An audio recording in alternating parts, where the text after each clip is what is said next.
Bom dia, senhoras e senhores, e obrigada por aguardarem. Sejam bem-vindos ao webinar Grendene SA, referente aos resultados do primeiro trimestre de 2022. Estão presentes conosco hoje os senhores Rudimar Dalwonder, diretor-presidente, e Alceu Albuquerque, diretor de RI, bem como os principais gestores da companhia. Informamos que o press release do primeiro trimestre de 2022 encontra-se disponível no website ri.grendene.com.br nas versões em português e inglês. Informamos que este evento será gravado e conta com tradução simultânea para inglês. Durante o evento, todos os participantes estarão apenas ouvindo a apresentação da empresa e, em seguida, iniciaremos a sessão de perguntas e respostas quando mais instruções serão fornecidas. Antes de prosseguir, gostaríamos de esclarecer que eventuais declarações feitas durante esta apresentação sobre as perspectivas e estimativas operacionais e financeiras dos negócios da companhia são meras previsões baseadas nas expectativas da administração em relação ao futuro da empresa. Essas expectativas são altamente dependentes das condições do mercado, do desempenho econômico geral do país, do setor e dos mercados internacionais. Agora, gostaria de passar a palavra a Alceu Demartini de Albuquerque. Por favor, senhor Alceu, pode prosseguir. Bom dia, obrigado a todos pela presença em nossa videoconferência de divulgação dos resultados do primeiro trimestre. Espero que estejam todos bem e com bastante saúde. Então, para começar hoje, eu queria dar um panorama de como é que foi o primeiro trimestre, primeiramente no mercado interno, depois no mercado externo. Então, novamente, no mercado interno, nós percebemos um ambiente desafiador no início do ano, um cenário de inflação alta, juros altos e elevado nível de desemprego, o que acabou pressionando as classes mais baixas, pressionando a renda do consumidor das classes mais baixas. Já as classes A e B, nós continuamos a ver o mesmo comportamento observado no quarto trimestre, com um apetite maior por consumo. Mas ao longo do trimestre, nós passamos a ver uma recuperação no consumo, e isso pode ser demonstrado e comprovado com o comportamento do consumo na ponta, ou seja, no varejo. Aqui a gente mostra, no gráfico da direita, o sell-out acumulado dos nossos produtos em parte dos nossos clientes do varejo, que a gente acredita que acaba refletindo o mercado como um todo. Então, se nós pegarmos todas as nossas marcas, exceto Melissa, essas marcas estão agrupadas no que nós chamamos aqui na divisão 1. Quando a gente compara o sell-out nesta amostra do varejo, o sell-out de janeiro desse ano, quando comparado a janeiro do ano passado, nós tínhamos um sell-out 4% menor. Quando a gente pega o sell-out acumulado de janeiro e fevereiro, esse sell-out de 4% negativo em relação ao ano passado, ele já passa por campo positivo em 7%. E quando a gente olha o sell-out acumulado até março, ele deu um salto bastante grande em março, e o resultado acumulado é de cerca de 130% superior aos primeiros 3 meses do ano passado. Aqui, claro que nós temos o efeito da variante Delta no ano passado, que comprometeu um pouco os resultados em março, mas observando o volume de pedidos recebidos a partir de março, a gente vê que esse comportamento de recuperação em fevereiro, março confirmou esta recuperação e abril tem demonstrado um comportamento semelhante na ponta. Se a gente olha os dados acumulados até abril, o sell-out da divisão 1 chega ali a 94% de crescimento versus o primeiro trimestre do ano passado. E comportamento semelhante a gente observa na Melissa, nos clubes Melissa. Então, o janeiro dos clubes Melissa desse ano foi 30% superior a janeiro do ano passado. Fevereiro acumulado, ou seja, janeiro e fevereiro desse ano, o sell-out nos clubes Melissa foi 19% superior do ano passado. e quando a gente pega o trimestre fechado, ele foi 42% superior. O que que esse comportamento, tanto nas marcas da divisão 1, como nos clubes Melissa nos mostra? Nos mostra que o pior já passou. Então, a dinâmica deste primeiro trimestre, ela foi inversa ao do primeiro trimestre do ano passado. No primeiro trimestre do ano passado, nós começamos forte, veio a variante Delta, e nós entramos no segundo trimestre com uma expectativa mais negativa para o segundo trimestre, que é uma visão contrária ao que a gente está observando agora. Nós iniciamos o ano com um cenário mais desafiador. Fevereiro o ambiente melhorou, março uma melhora mais significativa, o que nos mostra que o segundo trimestre deve ser um trimestre forte, e a gente tem grandes expectativas para o resto do ano. Esse foi o cenário no mercado interno. No mercado externo, o ambiente foi o oposto. A gente viu um ambiente propício para as exportações de calçados, não só da Grendene, mas do setor de calçados como um todo. E isso é reflexo da redução do número de casos de Covid, que acabou estimulando o turismo. É reflexo da estratégia de diversificação de grandes clientes, de buscar diversificar sua base de fornecedores para não ficar exposto a um único país, evitando problemas de abastecimento.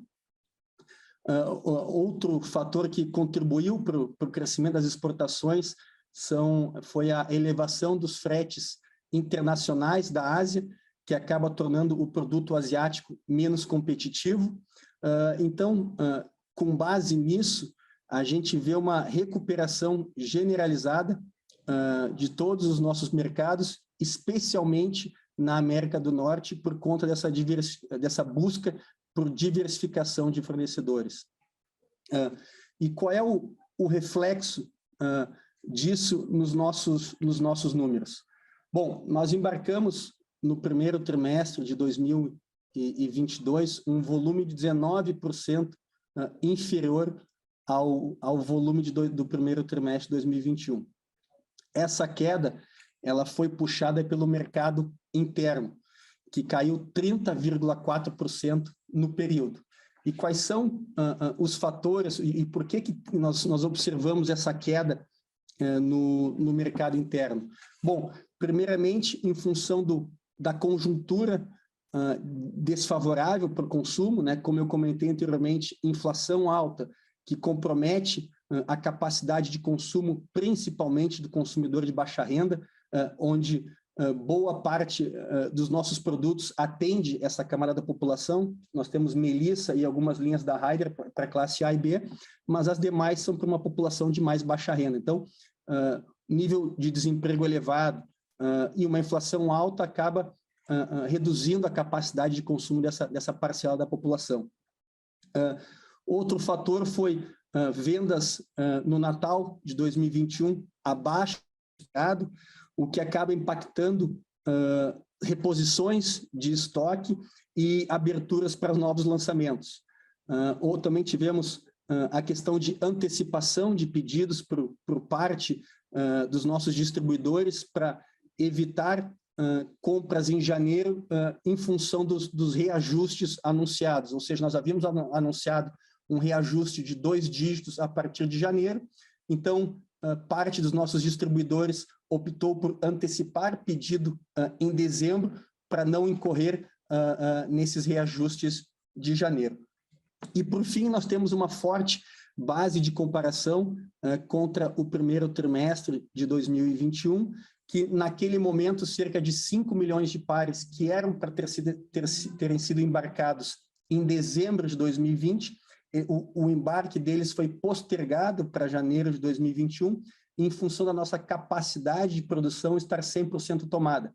Isso ainda é reflexo da interrupção da nossa produção durante o segundo trimestre inteiro de 2021, o que acabou, nós recebemos pedidos naquele trimestre e não conseguimos produzir por conta da interrupção. Então, a normalização da entrega desses pedidos e a forte demanda no segundo semestre de 2020 fez com que a capacidade ficasse tomada e essa normalização dos pedidos acabasse ocorrendo só em janeiro e fevereiro de 2021. Então, esse foi o cenário no mercado interno. No mercado externo, nós observamos uma forte demanda do mercado norte-americano, especialmente por conta desta busca pela diversificação de fornecedores, em função também dos fretes elevados, advindos da Ásia, que acaba tornando o produto chinês menos competitivo. Então, com isso, nós conseguimos ampliar o nosso volume de pares embarcados para o mercado internacional em cerca de 18,9%. Quando a gente olha a nossa receita, ela se manteve relativamente estável no trimestre, uma queda de 2,1%, totalizando 630,8 milhões de reais. Quando a gente vê no mercado interno, o recuo foi de 9% em relação ao primeiro trimestre do ano passado, ou seja, o volume caiu 30%, mas a receita caiu 9%, por conta de uma maior receita bruta par no mercado interno, que cresceu 31% em função de reajustes de preço concedidos no período e um melhor mix, um mix de produtos de maior valor agregado. Também por conta de um bom desempenho da Melissa, que vem performando muito bem nos últimos 3 trimestres, e por conta da recuperação do canal varejo e do canal Magazine, que são canais que, historicamente, demandam produtos de maior valor agregado. No mercado internacional, a receita bruta cresceu 16,4%, atingindo 200,9 milhões de reais. No mercado externo, a receita bruta par, ela cresceu 2,2% em dólar, e em reais ela teve um recuo de 2,1% em função da valorização do câmbio no período, que chegou a bater no primeiro trimestre desse ano 4,62, 4,64. Quando a gente olha o EBIT ele teve uma queda de 57% e foi influenciado pela continuidade de pressão nos custos de matéria-prima, que quando a gente faz a comparação primeiro trimestre de 2022, primeiro trimestre de 2021, nós pegamos todo o carrego dos aumentos das matérias-primas no ano de 2021. Só para os senhores terem uma ideia, só no ano de 2021, a resina de PVC, que é uma das nossas principais matérias-primas, que representa aí cerca de 20% a 25% do nosso CPV total, subiu mais de 60%. Então, essa comparação, ela pega todo esse carrego. Além da pressão de custos advinda da matéria-prima, nós também sofremos uma pressão maior da mão de obra. E aqui, por alguns motivos. O primeiro deles é, com um menor volume de pedidos para atender em fábrica, a gente deixa de ser tão produtivo quando tem um volume maior, ou seja, o volume é um dos grandes drivers de margem para a Grendene. Como o volume recuou 19,1%, nós tivemos uma menor produtividade na mão de obra, ainda que a gente faça uma gestão bastante dinâmica para adaptar o número de colaboradores envolvidos na produção. Essa produtividade de mão de obra, ela teve um fator que contribuiu para intensificar essa perda de produtividade, que foi esta nova variante, a Ômicron, que acabou trazendo me fugiu o termo agora, desculpa. Nós tivemos mais colaboradores tendo que ficar em casa, o termo voltou, absenteísmo, me desculpem, nós chegamos a bater cerca de 15% de absenteísmo. Então, isso acaba afetando a produtividade da mão de obra. Aliado a isso, nós tivemos uma inflação alta no período e os dissídios coletivos acabaram também impactando a mão de obra. Então, o alto absenteísmo, dissídios elevados e um menor volume de produção acabou pressionando o CPV junto com as matérias-primas. Quando a gente olha o comportamento da matéria-prima neste trimestre, comparado com o final do ano, a gente observa uma estabilidade dos preços das matérias-primas. Só que esta estabilidade ainda não bateu no nosso preço médio de estoque. Provavelmente, no segundo trimestre, esse recuo do preço da matéria-prima que nós começamos a observar lá em outubro do ano passado, que teve uma estabilidade nesse trimestre, ele pode começar a bater agora no segundo trimestre de 2022. Outro fator que contribuiu para essa queda no nosso EBIT foram as despesas operacionais, que cresceram no período, influenciadas principalmente pelas despesas comerciais, e quando a gente fala em despesas comerciais, nós estamos falando de publicidade, estamos falando de despesa de pessoal relacionado ao nosso time de e-commerce, ao DCG, que lá no primeiro trimestre de 2021 ainda estava sendo formatada a equipe, estava sendo estruturada a equipe. Agora, no primeiro trimestre de 2022, nós já temos essa equipe bem estruturada e provavelmente não teremos novos aumentos relevantes no time. E, por fim, a elevação do valor dos fretes nacionais em função da elevação dos combustíveis que todos observamos. Então, com isso, a nossa margem EBIT recuou de 20,4% para 9%. Quando nós vamos para o nosso lucro líquido recorrente, ele se manteve relativamente estável, atingiu 125,3 milhões de reais, e a margem líquida também se manteve relativamente estável, caiu 1 ponto percentual. Aqui, essa diferença entre margem EBIT, que foi de 9%, e margem líquida, que foi de 24,2%, é fruto do excelente desempenho do nosso caixa, que subiu, que atingiu aí 88 milhões de reais de resultado no primeiro trimestre. Foi 42 milhões, 43 milhões a mais que no primeiro trimestre do ano passado. Aqui duas contas influenciaram particularmente esse resultado. A primeira delas foi a carteira de renda variável, que teve um resultado próximo a 52 milhões de reais, que é 41 milhões de reais acima do apresentado no primeiro trimestre do ano passado, e depois das nossas aplicações financeiras tradicionais, CDBs e títulos públicos federais, que atingiram 42 milhões de reais nesse trimestre, 21,6 milhões de reais superior ao ano passado. Ainda que o volume aplicado tenha sido menor, esse ciclo de alta de juros acaba beneficiando o nosso caixa. Então, o CDI médio nesse primeiro trimestre foi 10,3%, e lá no primeiro trimestre do ano passado foi 2%. Então, isso acaba ajudando bastante o resultado financeiro. Esse slide é só um detalhamento um pouco maior dos números que eu apresentei no slide anterior. Boa parte eu já comentei, então eu vou passar. Vou falar um pouco sobre a nossa carteira, que a gente chama carteira do Comitê de Investimentos, que representa aqueles 850 milhões de reais, que foi aprovado lá pelo Conselho de Administração em 2019, quando tínhamos uma taxa de juros bastante reduzida, então, para buscar investimentos mais rentáveis.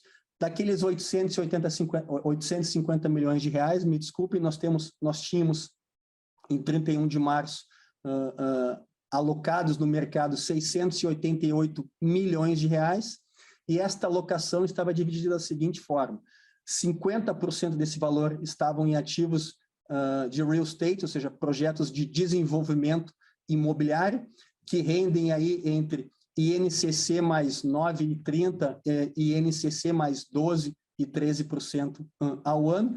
Essas são rentabilidades projetadas que vão se confirmando ao longo que os projetos vão maturando.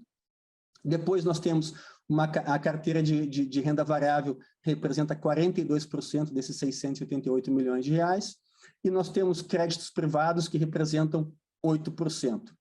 Quando a gente põe uma lupa na carteira de renda variável, ela está distribuída da seguinte forma: 29% estão alocados no setor de mineração, que basicamente é Vale do Rio Doce.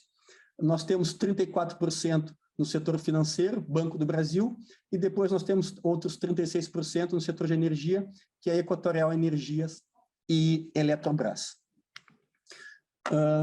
Com base nos números que eu apresentei, então, a companhia está propondo a distribuição de 83,7 milhões de reais de pagamentos de dividendos e JCPs. Esse valor é o valor bruto. Quando a gente desconta os 15% de imposto de renda retido na fonte, os 37 milhões de reais de JCP, eles viram 31 milhões 450 de reais líquido. O valor de dividendos a ser distribuídos são 46,7 milhões de reais, o que totaliza um valor líquido para o acionista de 78,1 milhões de reais, o equivalente a 8,6 centavos por ação. Esses dividendos e o JCP, ele vai ser pago para os acionistas que tiverem ações da Grendene no dia 9 de maio de 2022, ou seja, a ação passa a ser negociada ex-dividendos a partir do dia 10/5, e nós passaremos a pagar esses dividendos e esse JCP a partir do dia 25 de maio. Aqui eu trago como eu já mostrei em momentos anteriores, uma evolução dos nossos dividendos e JCPs pagos desde a abertura de capital, lá em 2004. Desde 2004, nós já pagamos cerca de 4,3 bilhões de reais. Neste trimestre, como eu comentei, nós estamos distribuindo 83,7 milhões de reais. Bom, esses são os números do trimestre. Agora eu queria entrar com mais detalhe um pouco no nosso e-commerce, depois vou falar um pouco da GGB e um pouco depois sobre um produto muito bacana que nós lançamos com o Manual do Mundo. O nosso e-commerce, ele continua se desenvolvendo, teve um crescimento bastante robusto nesse trimestre. Quando comparado ao primeiro trimestre de 2021, nós crescemos 300% em GMV. O nosso e-commerce hoje, ele já representa 3,7% das vendas da Grendene no mercado interno. Aqui lembrando que, dado o perfil dos nossos produtos, que são produtos de menor valor agregado, a gente não acha que vamos chegar naquele patamar de 20% a 25% que algumas companhias já estão trabalhando. Nós acreditamos que um patamar saudável para o nosso e-commerce é 10%, 12%.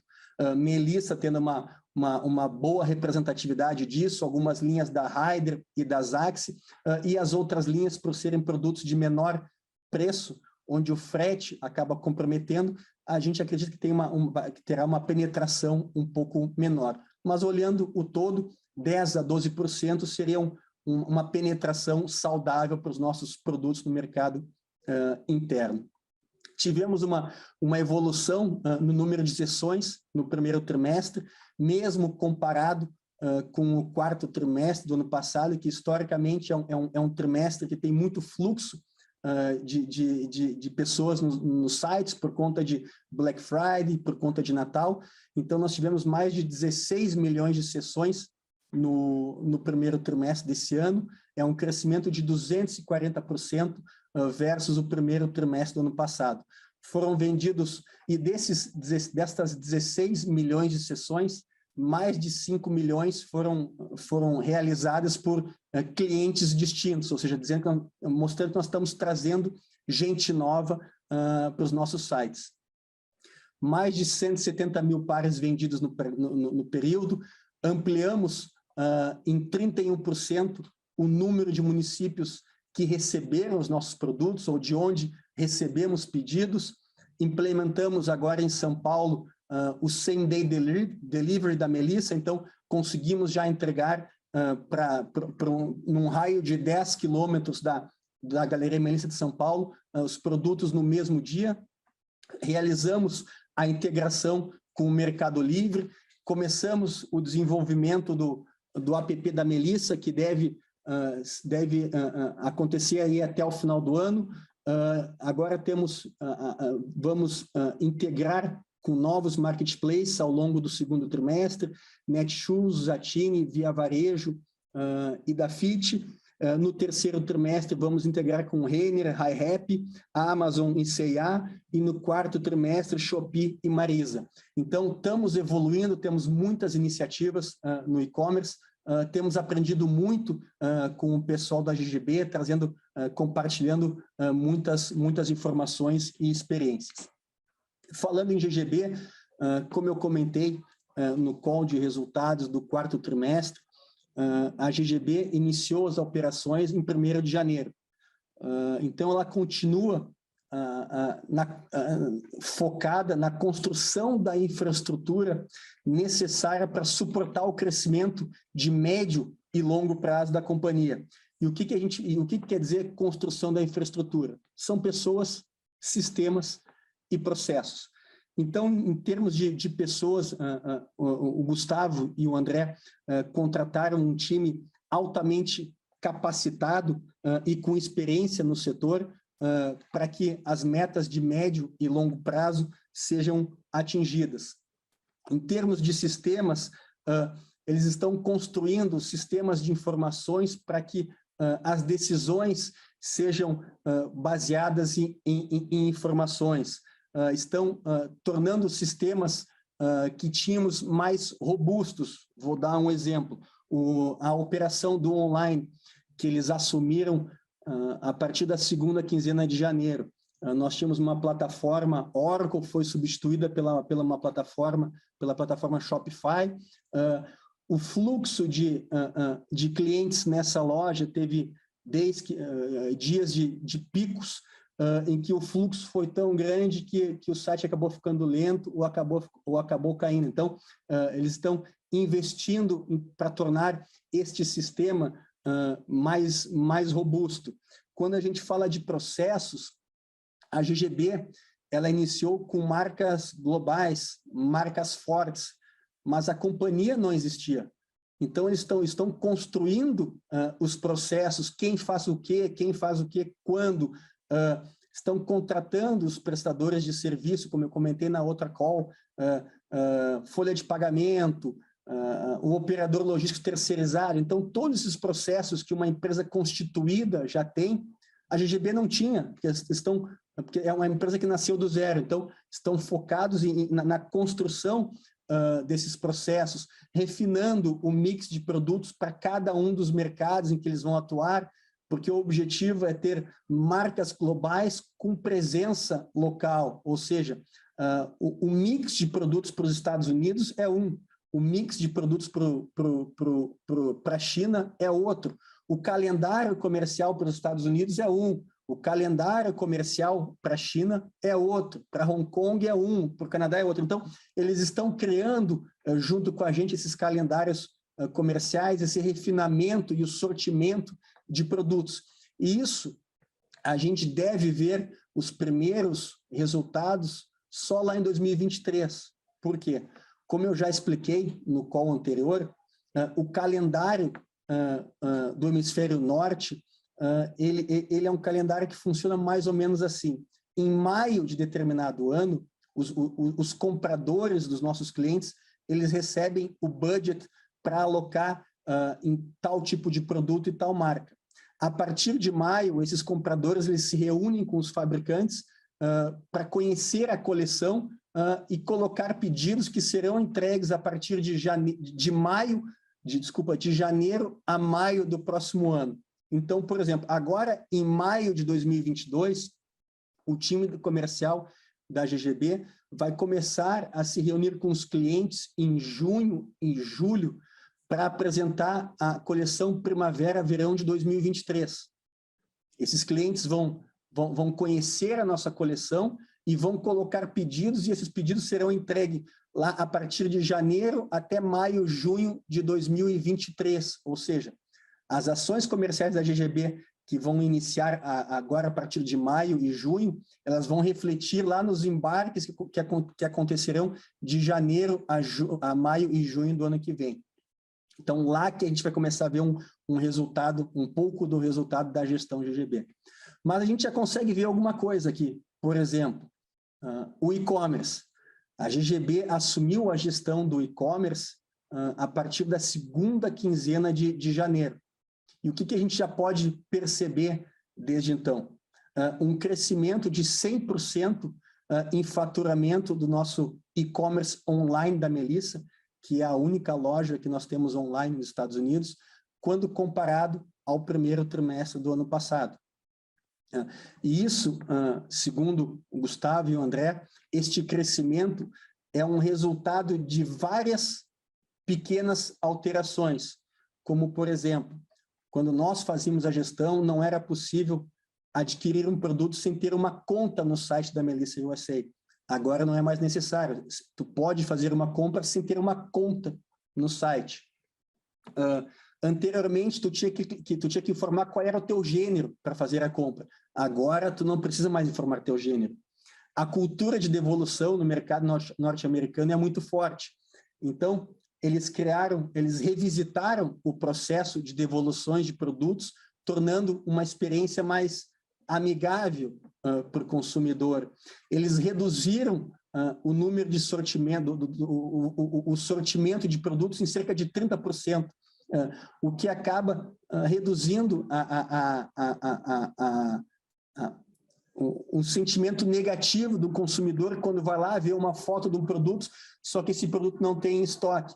Com esse menor sortimento, eles conseguem fazer uma melhor gestão de estoque e um estoque que é mais adequado para o consumidor local. Então, pequenas ações como essas fizeram com que o e-commerce nos Estados Unidos tenha crescido aí 100% no primeiro trimestre, quando comparado ao primeiro trimestre do ano passado. Quando a gente fala de China, o lockdown na China ele tem atrapalhado o avanço da estruturação da GGB na China. Nós tivemos evoluções, conseguimos adquirir a loja do Tmall, do nosso antigo distribuidor. Então, o Tmall é um dos principais canal de venda online na China. Então, adquirimos a loja do Tmall do nosso antigo distribuidor, mantivemos toda a base de clientes desses distribuidores. Então, o lockdown é um ponto de atenção na China e um ponto que acabou postergando um pouco a entrada da GGB na China, mas estamos trabalhando fortemente para avançar. Agora, no dia 18 de junho, tem um dia na China que representa cerca de 25% das vendas online do ano da China, e nós agora, tendo assumido essa loja, essa Tmall, a loja online da Melissa no Tmall, a gente tem grandes expectativas. E, por fim, eu gostaria de compartilhar com vocês aqui uma collab muito bacana que fizemos com o Manual do Mundo, que é a primeira coleção de menor impacto da Grandene Kids. É uma coleção que usa sola com 30% de conteúdo reciclado e no cabedal ela tem resíduos de casca e de arroz de casca de arroz e fibra de coco. E muito bacana foi que o pessoal do Manual do Mundo foi nos visitar lá na nossa fábrica de Sobral e fez um vídeo, que o link está aí abaixo da fotinha, um vídeo de cerca de 8 ou 9 minutos, que já teve mais de 550 mil visualizações, que ele mostra de uma forma muito divertida e muito leve todo o nosso processo de produção. Então, eu convido os senhores e senhoras aí a clicar nesse link depois para assistir esse vídeo. E esse produto que nós lançamos com o Manual do Mundo, ele reflete o nosso esforço de trazer para os nossos produtos biomateriais, ou seja, materiais de fontes renováveis em substituição aos materiais fósseis. E essa coleção ela se junta já a outras coleções que nós já lançamos, por exemplo, o Ryder R4, que usa o EVA de Biobased, a Melissa Free, que usa matéria-prima de origem da cana-de-açúcar. Então, aqui é só para demonstrar um pouco dos nossos esforços para para trazer materiais de fontes renováveis para os nossos produtos. E lembrando que 100% do PVC utilizado nos nossos produtos ele é reciclável, até 30% do material, nós utilizamos até 30% de material reciclado pré-consumo dos nossos produtos, isso é, tivemos sobra de algum material dentro de fábrica, esse material volta para a produção, ele é triturado e volta para o processo de produção. Todos os nossos produtos são veganos, não contém origem animal, e isso é registrado pela Vegan Society no Reino Unido. O nosso PVC ele pode ser reutilizado inúmeras vezes, e temos aí mais de 400 pontos de coleta desde 2019 para incentivar a iniciativa, a economia circular.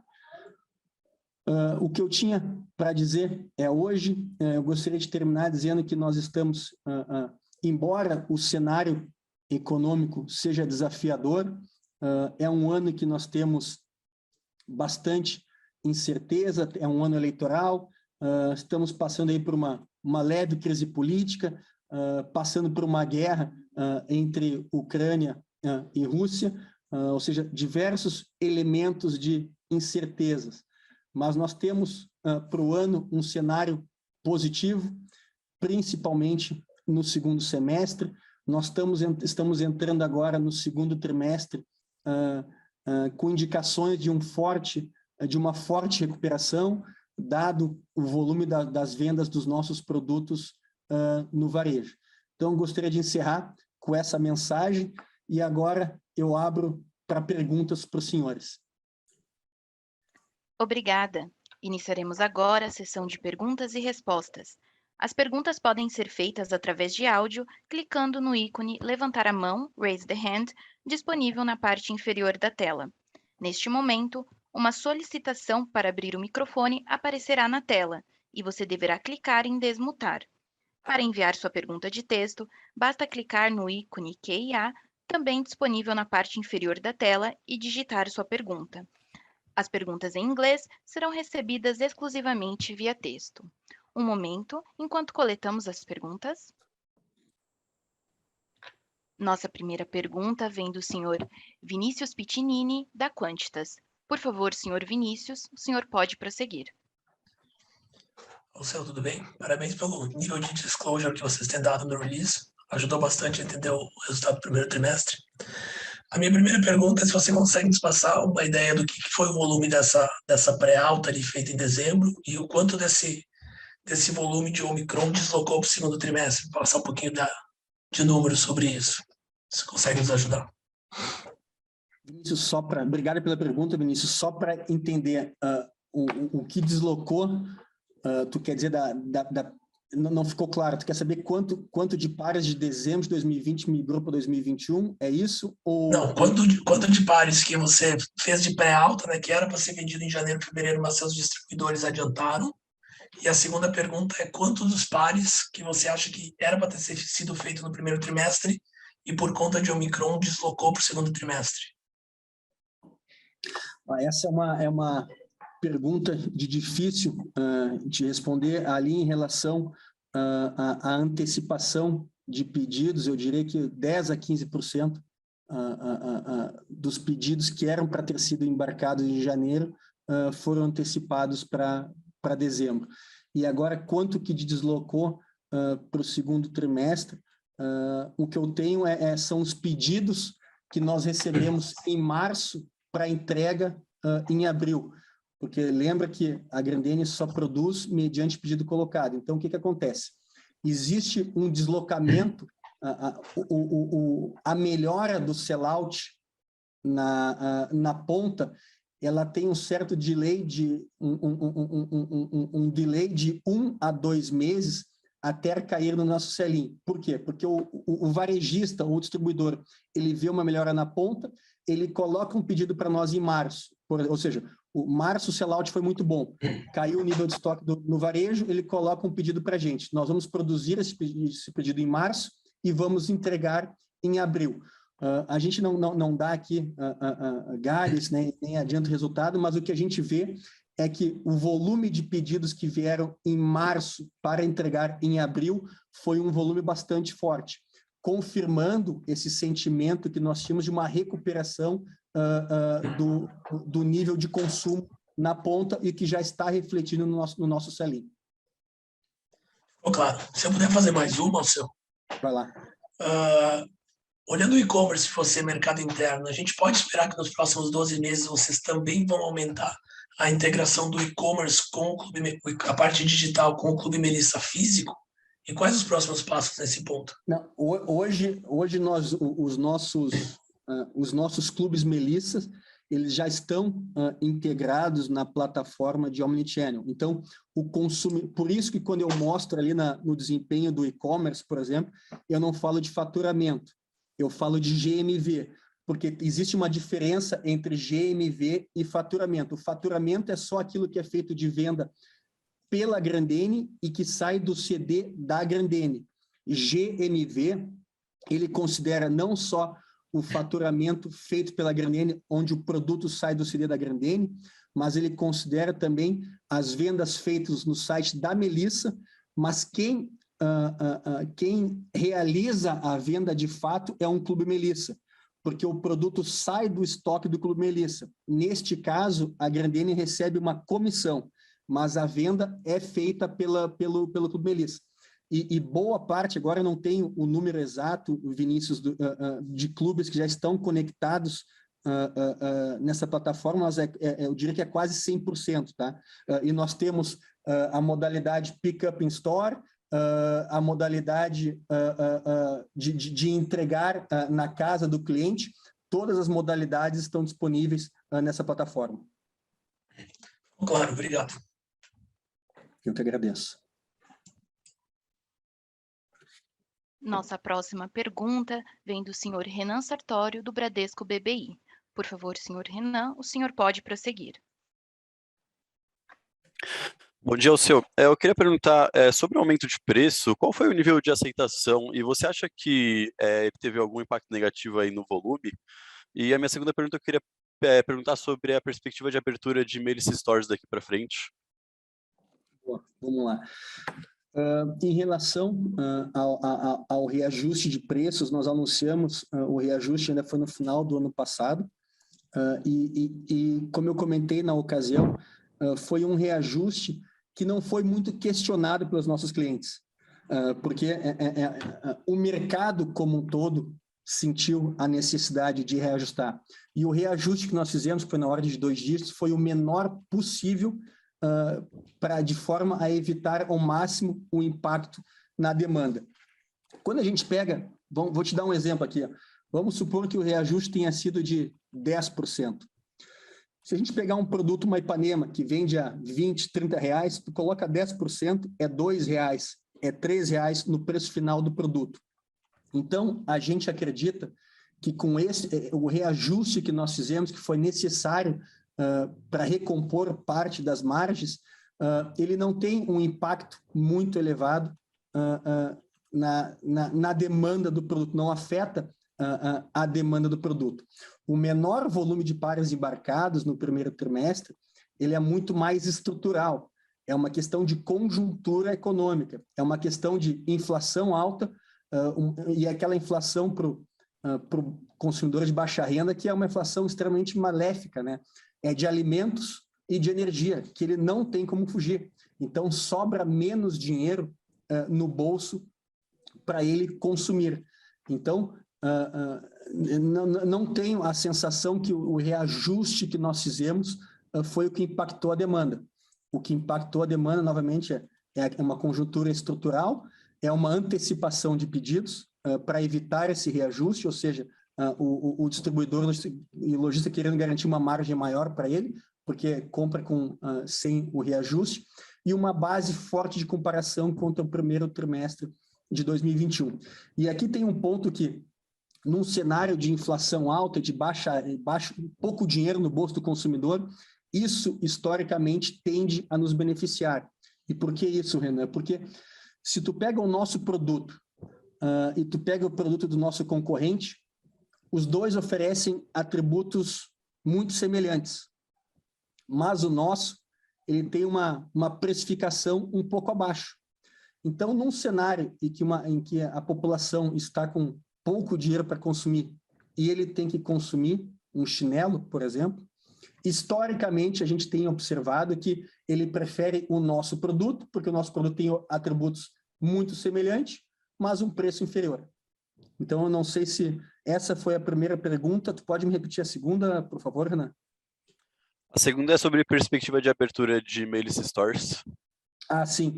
Nós encerramos o trimestre com 388 lojas, tivemos o fechamento de 3 lojas no trimestre, e a gente deve encerrar o ano, a expectativa é de encerrar com 415, 416 lojas. Lembrando que, historicamente, as lojas elas não são abertas no primeiro trimestre, elas começam a ser abertas ao longo do ano.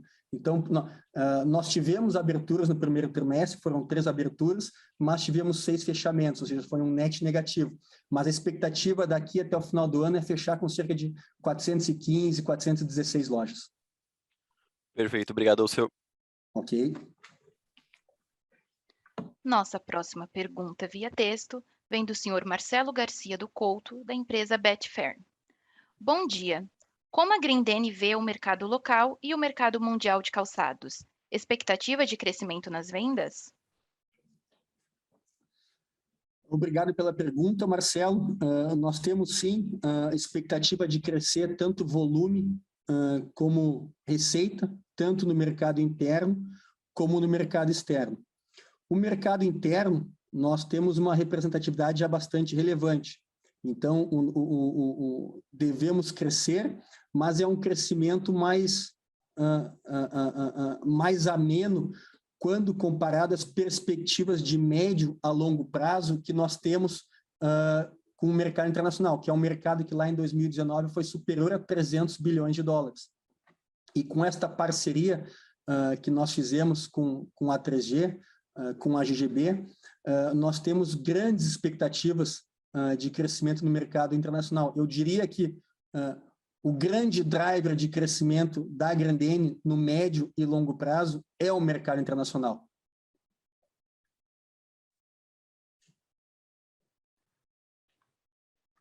Encerramos neste momento a sessão de perguntas e respostas.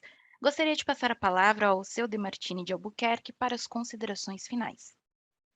Bom, mais uma vez, obrigado a todos pela presença na nossa videoconferência.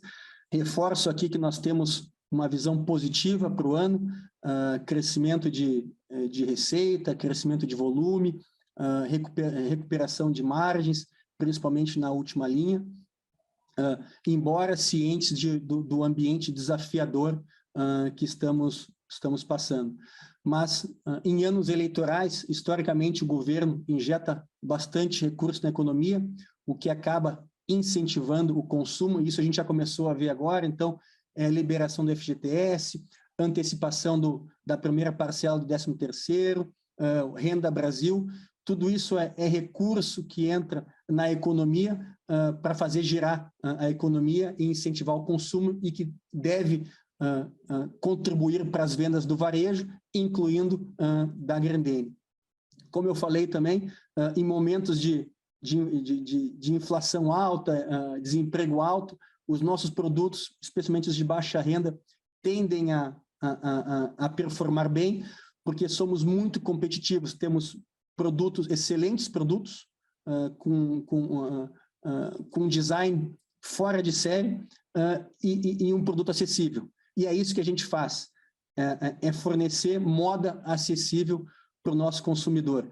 Então, com a injeção de recursos, com produtos competitivos, Melissa, com o consumidor de alta renda, estando com apetite para consumir. Então, diante desses fatores aí, a gente tem uma visão positiva daqui para o final do ano. Mais uma vez, obrigado a todos e tenham um bom dia. O webinar da Grendene S.A. está encerrado. Agradecemos a participação de todos e tenham um bom dia.